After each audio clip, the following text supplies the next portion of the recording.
Toby, it's been described as a cabal of Satan-worshipping pedophiles running a global child trafficking ring and plotting against Trump. What exactly is this? Look, I'd like to talk about it as if what they're saying is meaningful and rational and intelligent, but it just isn't. It's like, how do you describe QAnon? It's like modern-day Nostradamus for stupid people. Part of their theories are that the Democrats in America are running this Satanist global child trafficking ring.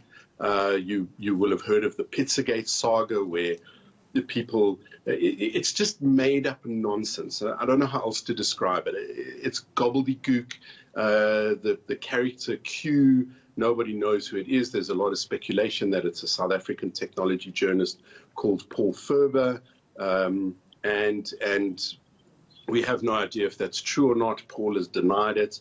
And the kind of real problem with all of this is that because of its strange nature, all of these conspiracy theories, they're insubstantial, and you can't prove or disprove them. You know, like it's of the same kind of order of magnitude of irrationality and frankly, lack of critical analysis as coronavirus is caused by 5G, right? Or the world is flat.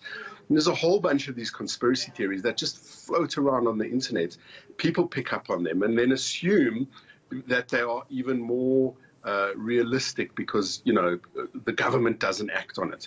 And there's no other way to describe it. It started off with this one character on a message board or a series of message boards called 4chan. 4chan is a site where you can go and see memes and messages, and Paul Ferber was the administrator of one of these boards, and he used that to, you know, he verified who the real Q was, because a whole bunch of people would pop up and say, I'm the real Q.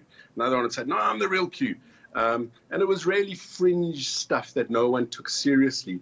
And of course, just like Nostradamus, if you're looking for meaning and signs of how things are changing, of course you're going to find that kind of stuff. If you have a conspiratorially bent mind, you're going to find, you know, traces of the Illuminati in the, you know, the menu of your local restaurant.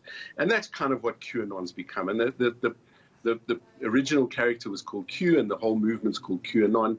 There's no factual basis to it. It's kind of like anti-vaxxers. 2 decades after the fake report that was published in the Lancet, the doctor who published it, Dr. Andrew Wakefield, is no longer a doctor, had his medical license revoked. He is considered a fraud and a liar, and yet 20 years later, there's no evidence whatsoever, no scientific evidence. And obviously, given that, say, anti-vaxxers, they've spent a lot of time trying to prove it. And yet, people who believe in anti-vaxxing all of a sudden also believe that the global conspiracy is being run by one American political party, and that's, you know, being used to dominate the world. There's no factual basis for it at all, and yet there are all of these kinds of things. So this character Q releases these like Nostradamus-like psalms, call them Q drops, and he'll talk about Snow White. And Snow White is the CIA's secret computer.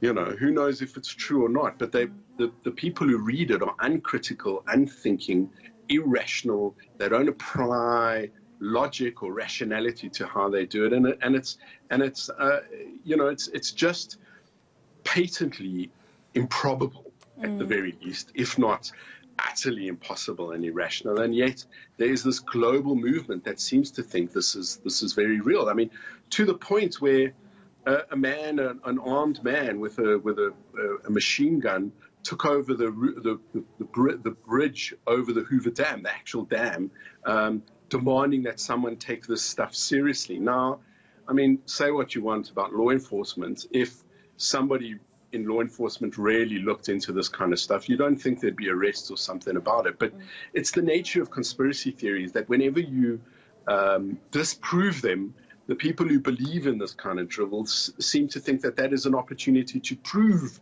that the establishment doesn't think that there are, you know, Democrat senators and congressmen who are running a child sex trafficking campaign around the world. I mean, it's just completely improbable. It's kind of like assuming the ANC knows how to make a economic rescue plan. All right, Toby, and let me just ask you one more question. So you say that we shouldn't take it seriously. Facebook seems to be taking it seriously. They've banned people who are even making a mention of QAnon from the social media platform. As they should have from the very beginning. There is a simple fundamental thing that as journalists we all understand, which is it true? If it's not true, don't publish it. So Facebook has been able to get around being a publisher because of a particular clause in the American Constitution that prevents them from being sued for publishing this. But if any newspaper published that, you could sue them, you could take them to the ombudsman for not checking the facts, the basic facts of any of the QAnon theories. They're all just completely untrue.